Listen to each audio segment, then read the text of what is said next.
Something interesting is happening in geopolitics and India is at the center stage. Watch this video first. जहाँ तक differences तो होते हैं, दो पड़ोसी देश होते तो कुछ ना कुछ तो होता है। ऑकेजनल डिसएग्रीमेंट भी बहुत स्वाभाविक है, कोई ऐसा तो हर चीज नहीं होता, एक परिवार में भी रहता है। लेकिन हमारी कोशिश है कि हमारे जो डिफरेंसेस हैं डिस्प्यूट में ना बदले, उस दिशा में हमारा प्रयास रहता है।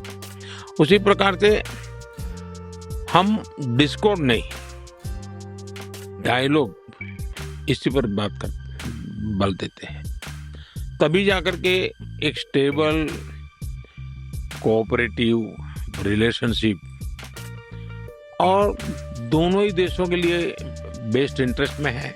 हमारा साथ होना ना सिर्फ बेनिफिशियल है बल्कि ग्लोबल स्टेबिलिटी और प्रॉस्पेरिटी के लिए भी जरूरी है। और जब 21वीं सदी एशिया की सदी है तो हम तो चाहेंगे कि भारत चीन के बीच में स्पर्धा सब स्वाभाविक है, स्पर्धा कोई गलत चीज नहीं है, ये संघर्ष नहीं होना चाहिए। Indian Prime Minister Narendra Modi said that there has to be a healthy competition between both the countries, India and China, and they should not work against each other. Why do you think he would have talked about healthy competition suddenly? Well, it's not just about border conflicts or security reasons. There's deeper meaning to it, and obviously there's economics in it. Every country wants to diversify away from China, and they are moving to places like India, Vietnam, Brazil, Thailand, and so on and so forth. For China, supply chains moving to India is a bit of a problem. They don't like it, but they are not stopping it directly. They are using indirect ways to stop this. Let's see what India is doing to make these things work properly. Hi, I am Swapnil Karkare, a chartered accountant and an economist, and today we are going to dive deeply into India-China relationship, especially in recent ones. But before that, please hit the like button, subscribe to the channel, and share this video across your social media and family groups. Thanks. So first things first, China is trying to slow India down, not with guns and bombs, but with trade barriers and sneaky restrictions.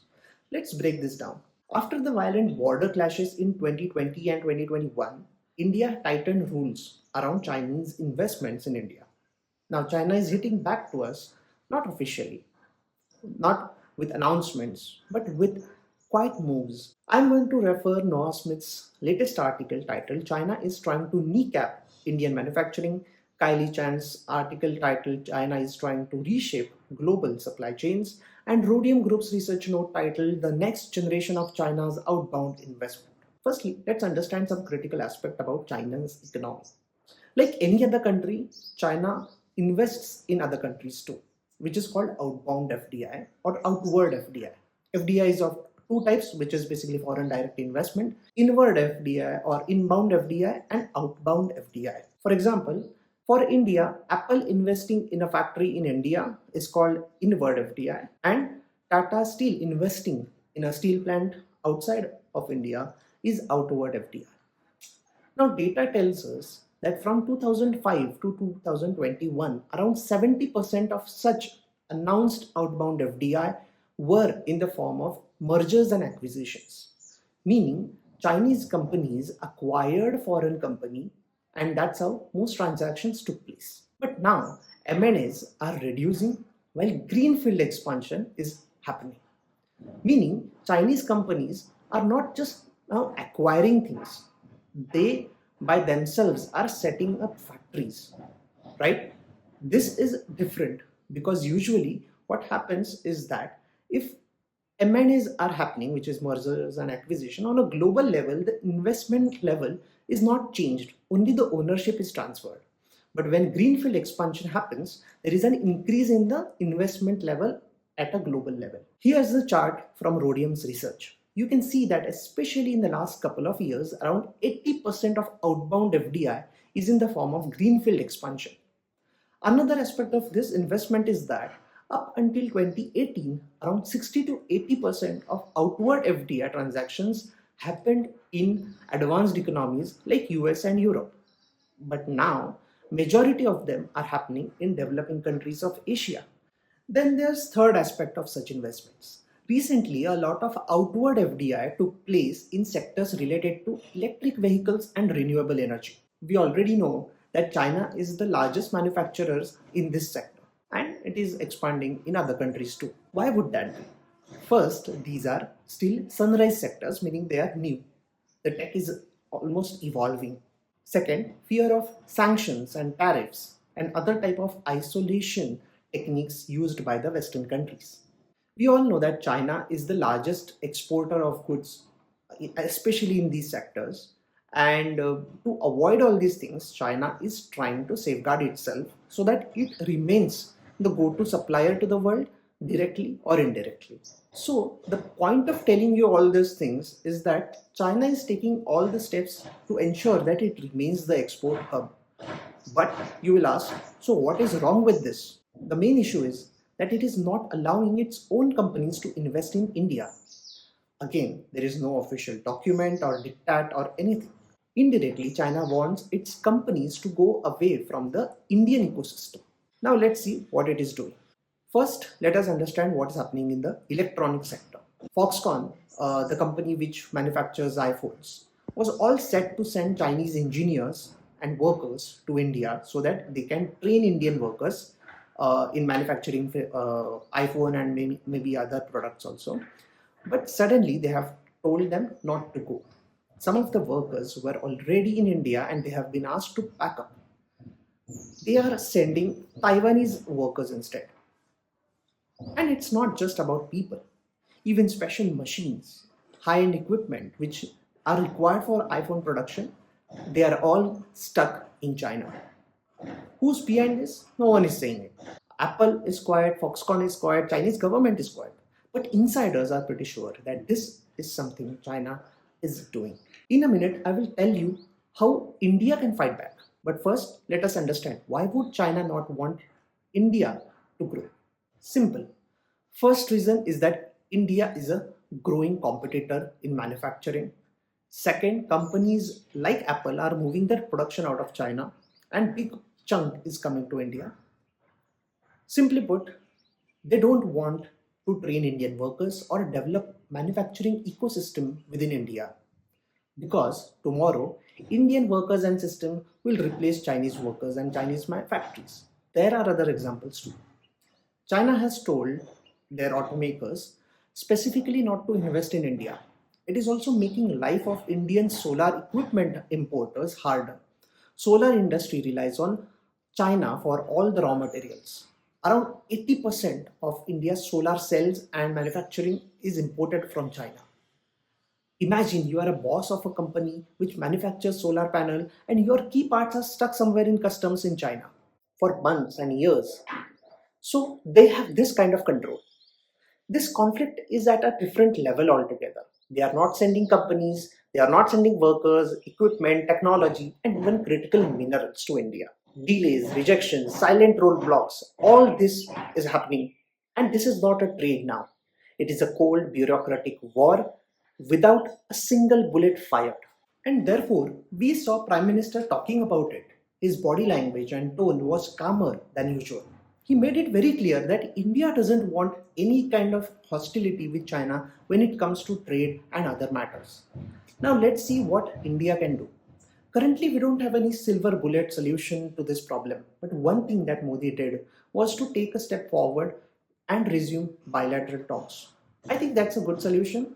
I believe that a dialogue and conversation can solve most problems in any relationship, be it with your loved ones or in India-China relationship. So at least I think these things are happening in the background and hopefully something will happen very soon. Apart from that, all the structural issues that needs to be addressed should be addressed. See, we cannot scale up like China tomorrow. We don't have big factories where 10,000 workers are working at the same time. That can be only achieved with better policies, governance, removal of red tapeism, and ease of doing business. Better education and skilling is also required. The companies also don't want stricter labor laws. The list is endless and most of the things are known. But there are a few things that India has which makes it an attractive market. First, a large population. Obviously, a huge consumer market. Second, A young population who are ready to work, ready to spend money if they earn better, and in turn, they can give a dynamic market for the world. Third, functioning democracy. Yes, there are issues, but we have not reached any dystopian stage as of now. Fourth, good relationship with most countries. Like China, I don't think there are many countries that want to isolate us from them, and I think that is something which gives us a more soft power. On the other hand, if you look at China, the population is aging, it is shrinking, it has an opaque, non-transparent, non-democratic governance system. Apart from all these things, there is another interesting thing happening, and that is Chinese companies want to do business with India and in India. ORF's article, which titles To Stay or to Go Decoding Chinese Enterprises India Dilemma, has made this point very clearly. It gives three reasons why Chinese companies want to do business in India. First, China has overcapacity, means it has already produced a lot. So there has to be some way where these things, go. And India is a good market to sell those commodities. Second, large domestic market, which we have already discussed. Third, a lot of products that Chinese companies make are also suitable for Indian market. So automatically it becomes a good market for Chinese companies too. But if tomorrow Xi Jinping announces some stringent rules for Chinese companies, then obviously these companies will have to go. But until that stage, at least Chinese companies don't seem to have problems with us, and that is a good thing. It gives us kind of hope that something might change in the background. There is another latest thing which has happened just while I was recording this, is that India has opened investment with China. Many have criticized this, particularly from the security and geopolitical point of view. This might be a critical angle too, but there is a good point, is that we have opened up that relationship of trade and investment, and we might expect Chinese government to also do the same thing to us. So if you ask me what India should do in this particular situation, I would say that there are so many structural things to solve, and I think we have to focus on them. Whether you have to attract a foreign company, which is a European company, American company, or an African company, or whether you are attracting domestic companies, there are a lot of things that can be solved and that needs to be solved to make atmosphere better in India.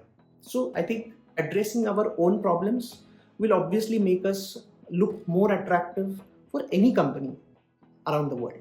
And when we talk about India versus China, I think this is a battle of industries, materials, engineers, and technology, not borders, explosives, soldiers, or espionage. What do you think about India's next move? What do you think about China's move? And how this situation might evolve further?